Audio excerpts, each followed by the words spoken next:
The next thing which are related to unit 2, that is columns and struts. Okay.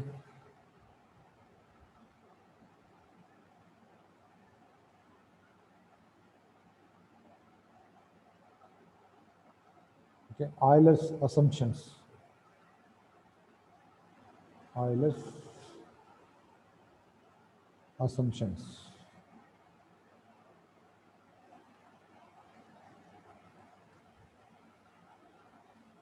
For column. Okay, first one, the column is initially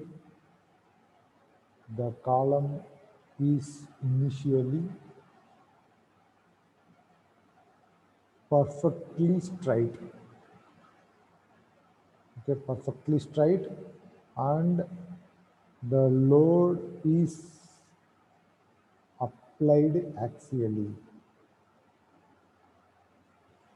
So the column is perfect straight.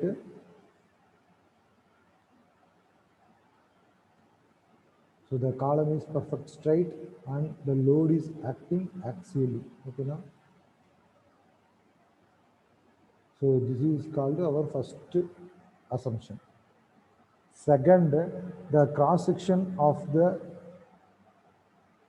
column is uniform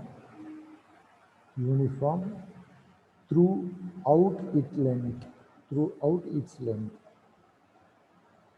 Okay, for example, this is my column cross section. Okay now, it should not be changed. Okay now, till starting point to end of the column height. Okay now, that is entire the length. Okay now, third one, the column material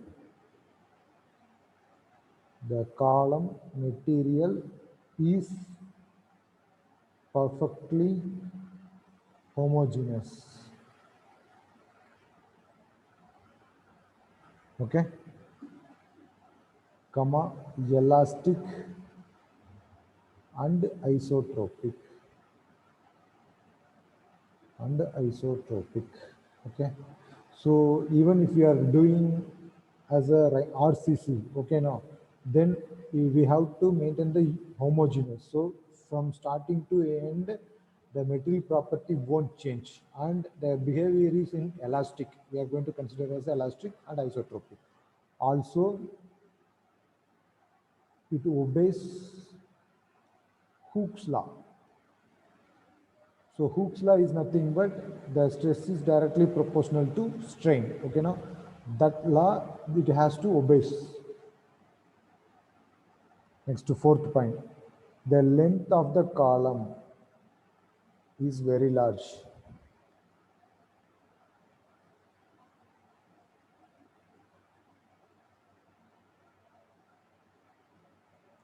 Okay, as compared to its lateral dimension. As compared to its lateral dimension.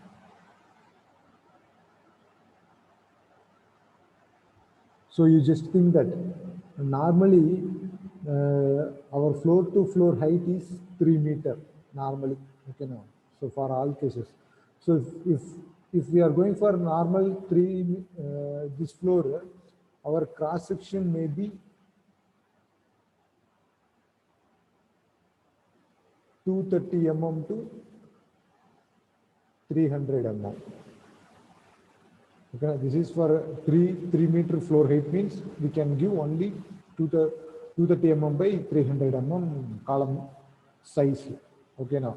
So when comparing with your height, that is length, the least lateral dimensions are very small. Okay now. So this one is your fourth assumptions. Fifth assumption, the direct stress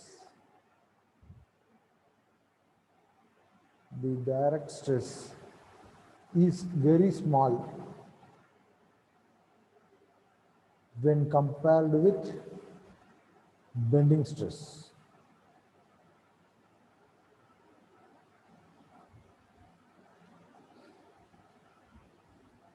So where we can have direct stress sigma naught. Okay, now bending stress becomes sigma b.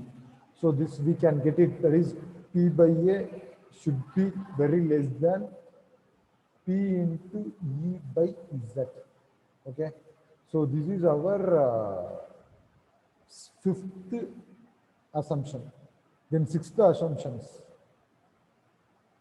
If it is short column, the column will fail only by crush. Okay, now crushing failure. If it is long column, the column will fail only by buckling. Okay, now these things we have to remember.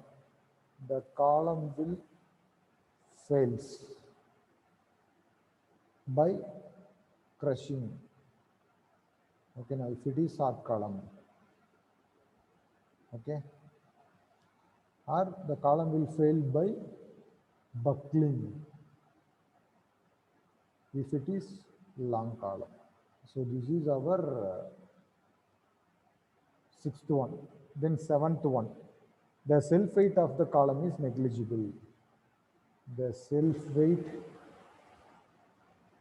of the column is negligible. So these are all the 7 assumptions we are having in Euler's equations or Euler's theory. Okay, based on this only we are going to derive Euler's critical load for different end conditions. Okay, end conditions of column. Now let us move on to different end conditions. So different end condition of column.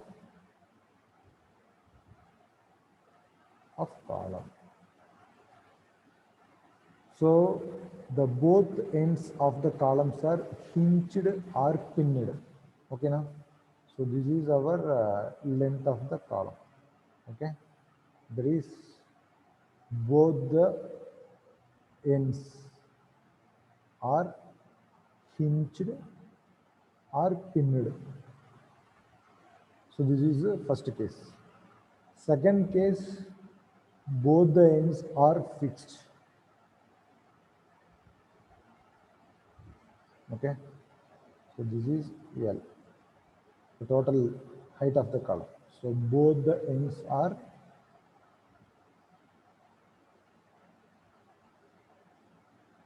fixed. Okay, now. Then third one end is fixed and the other end is free.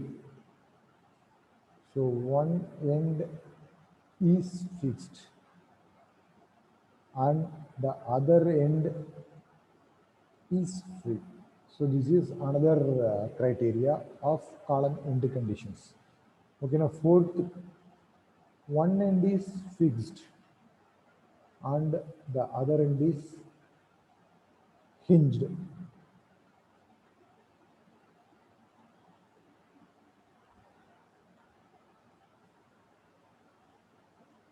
So one end is fixed and other end is hinged. So these are all the some general end conditions we can have in column.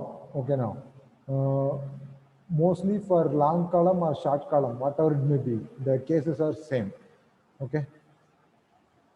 Now with respect to end conditions, okay, so if it is hinged, okay, now then in this place the deflection is equal to 0. Okay, now if it is fixed end, then at the end, okay, now 0 at the end. So deflection as well as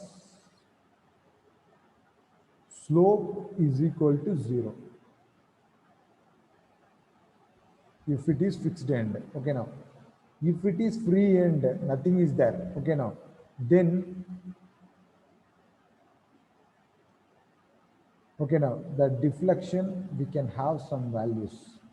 Deflection is not 0 here. So these are all the general criteria about the end conditions. Okay, now